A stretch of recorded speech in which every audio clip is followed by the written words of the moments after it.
ఈ మాయ ఏ మాయ అనేటువంటిది. అనుభవానంద స్వామి ఎందుకు రాశారు మాట? ఈ మాయ ఏ మాయ పరిపూర్ణములో లేదాయ అంటే ఏంటి అసలు? ఈ మాయ ఏ మాయ పరిపూర్ణములో లేదాయ, అది కదా పాట. ఏంది అసలు దాని అర్థం? ఈ మాయ ఏమైంది? పరిపూర్ణములో లేదనే కదా. అంటే ఈ మాయ అనేది అది ఉన్నది కాదు, లేకుండా పోయేదానికి. ఉంటే లేకుండా పోతుంది, అసలు లేనిది అది. ఈ మాయ ఏ మాయ యమాసా మాయ, అది పరిపూర్ణములో లేదాయ. ఎప్పుడు పరిపూర్ణములో లేదది? నీవు పరిపూర్ణాన్ని చూసినప్పుడు లేదు. నీకు ఎప్పుడు తాడులో పాము కనబడతానే ఉంది, తాడు కనబడటం లేదు. తాడు కనబడినట్లయితే పాము గోలే ఉండదు. తాడు కనిపించినంతసేపు కాసేపు తాడు అంటున్నావు, కాసేపు పాము అంటున్నావు, కాసేపు పరిపూర్ణం అంటున్నావు, కాసేపు ఎరుక అంటున్నావు, కాసేపు మాయ అంటున్నావు, కాసేపు మాయ నేను వీడాను అంటున్నావు. మాయ అంటేనే లేనిది, మళ్ళీ దానిని వీడటం ఏంటి? సరైనటువంటి విచారణతో ముందుకు సాగినట్లయితే పరిపూర్ణ బోధను మించినటువంటి బోధ లేదు. మన పెద్దలు ఏదైతే మనకు అంత చేశారో ఆ విధముగా మన ప్రయాణం సాగాలి. మిగిలినటువంటి విషయాల్లో మమేకం అవుతూ కూడా మన యొక్క ధ్యేయం పని మనిషిలాగా ఉండాలి. బయట ఇళ్లలో పనిచేసినా కానీ తన మనసు తన ఇంటి దగ్గర ఎలా అయితే ఉంటుందో అలానే ఉండాలి. చాలామంది ఉన్నారు, చాలా సంతోషం. మొట్టమొదటగా ఉపన్యసించవలసిందిగా సహజానంద గమనించరు. అలా ఉండకూడదు. ఎదుటి వారు దానిని వినేటట్లుగా అనుభవాన స్వామి అంటారు. చాలామంది అద్భుతాన స్వామి వారు అనేది, మీ ఇళ్లల్లో పెళ్ళిళ్ళు జరిగితే ఇట్టే నిద్రపోతారా, మీ ఇళ్లల్లో కార్యాలు ఉంటే ఇట్టే పడుకుంటారా అనేవాడు. అనుభవానంద స్వామి ఒక రహస్యాన్ని చెప్పాడు ఆ విషయంలో. నీవు చెప్పేటువంటి బోధ సరైనదైతే వాడు అందుకుంటూ ఉంటే వాడికి నిద్ర ఎందుకు వస్తుంది? వాళ్ళు ఎందుకంటారు పక్కకి? అపూర్వం అంటే చెప్పే విధానంలో నీలో ఆ చమత్కృతి. అందుకే భగవత్ కృష్ణుడు తీసుకుంటున్నాం అంటారు, నేను చూసేదా నీ చమత్కృతి అని. నువ్వు ఎలా బోధిస్తావనేది నేను చూస్తానంటాడు గురువు. అంటే ఆసక్తి కలిగేటట్లుగా బోధించేటువంటిది అపూర్వం. తర్వాత ఏముండాలి? అభ్యాసం. కొన్ని చెప్పాలి శిష్యుడికి. అందుకే చెప్పిన పని చేసే నేను శిష్యాగ్రణికి అంటాడు కృష్ణ ప్రభువు. గురుదేవులు ఏదైతే తెలియజేస్తారో, నాయన ఇది చేసి నాకు ఫలాని రోజు నాకు దీన్ని చెప్పు అన్నప్పుడు వాడికి అభ్యాసం, అది ఎక్సర్సైజ్. అది లేకపోతే వాడు నీ దగ్గర వింటాడా? విన్న తర్వాత లోకంలో పడతాడా? లోకంలో పడ్డ తర్వాత అవి వచ్చేస్తాయి.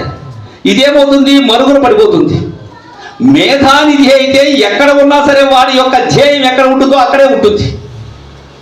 కాబట్టి అభ్యాసం అనేది శిష్యుడికి ప్రధానమైనటువంటిది. తరువాత ఫలము. అసలు ఎందుకు చేస్తున్నాం ఇది, ఎందుకు చెప్తున్నారు, శిష్యుడికి నీకేం ప్రయోజనం వస్తుంది అనేటువంటి విధానం గురువుకు తెలుసుండాలి. ఎందుకంటే ఆ ఫలితాన్ని ఆయన గాన పొంది ఉంటే ఆయనకు ఆ ఫలితం తెలిసి ఉంటుంది.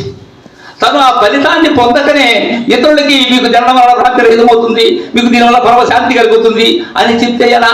తాను పొందుతారు కదా ఆ ఫలితం. పొందినప్పుడైతే ఆ ఫలాన్ని గురించి శిష్యుడికి తెలియజేస్తారు.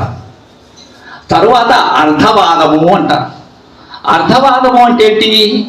తను ఏదైతే తెలియజేస్తున్నారో దానిని గురు శిష్య వాదంగా కావాలి.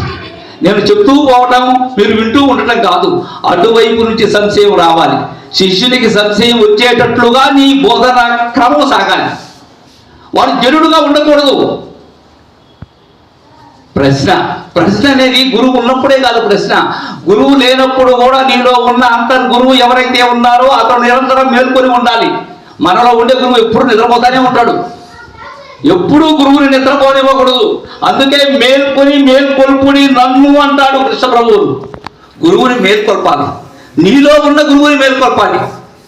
నీలో ఉన్న గురువుని మేల్కొల్పినప్పుడు నీకున్న సంశయాన్ని వీలున్నంత వరకు నీ అంతరంగంగా ఉండే గురువే తీర్చుతాడు. ఒకవేళ సాధ్యం కానప్పుడు గురుమూర్తి దగ్గర నీ యొక్క సంశయాన్ని ఇది చేసినట్లయితే సరిగా ఉంటుంది. ఈ లక్షణాలు ఉన్నవారు గురువులు, ఇలా బోధించేటువంటి వారు గురువులు. ఏదైనా అడిగినప్పుడు అలా చెప్తానులే, ఇప్పుడు కాదు, ఎప్పుడంటే అప్పుడు అడుగుతావు నువ్వు అంటారే, ఒక్కది ఏమీ తెలియదు వాళ్ళకి. ఎప్పుడు ఏ విధముగా ఉన్నా సరే శిష్యుడు అడిగిన వెంటనే సమాధానం చెప్పి సమాధానం పరిచేటువంటి వారు గురువులు. నేను మళ్ళీ చెప్తాను, దానికి ఇది సమయం కాదు, నీకు ఇప్పుడే అది అవసరం లేదు, నీకు ఇంకా అర్హత రాలేదు, చచ్చు మాటలు చెప్పింది విను. అలా కాదు. ఇది చాలా మేధానిధి బోధ. ఒక్కసారి మనం ఆలోచించినట్లయితే మన అంతరంగంలో అది పూజా విధానం కానీ, తత్వం కానీ, ఏదైనా కానీ.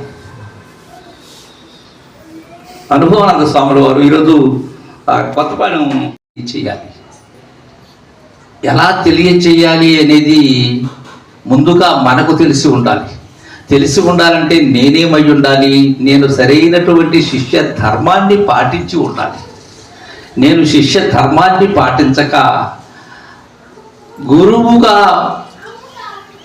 అందరి చేత కూడా కీర్తింపబడుతూ శిష్యుని కడతీర్చాలంటే అది సామాన్యమైనటువంటి విషయం కాదు.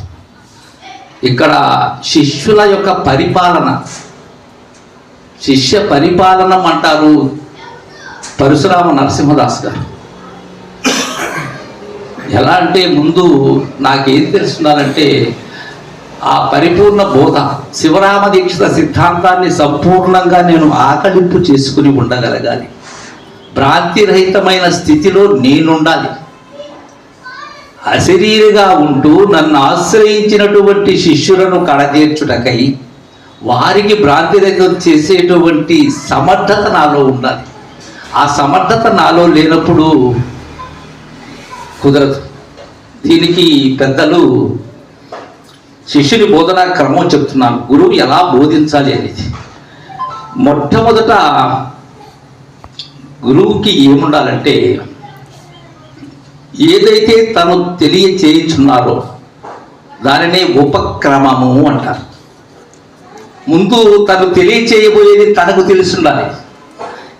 గృహిణికి తను చేయబోయే వంట ఆ కాయగూరలో ఉండేటప్పుడే దాని యొక్క రూపం ఆమెకు తెలిసి ఉంటుంది.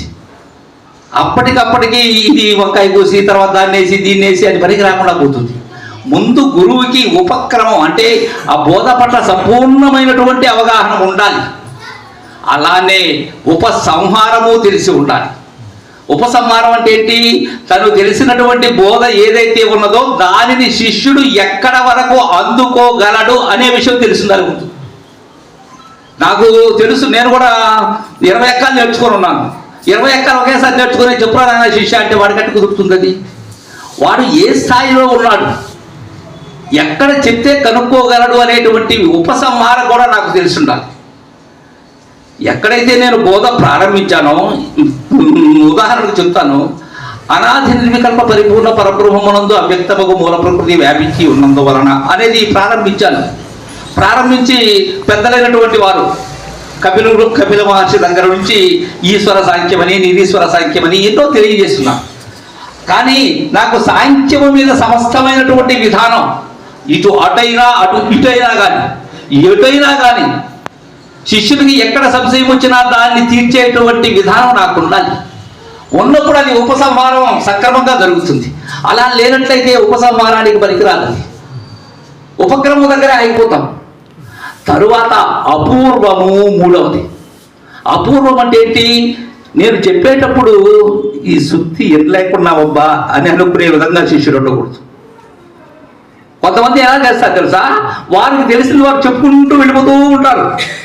ఎదుటి వారికి అర్థమవుతుందా లేదా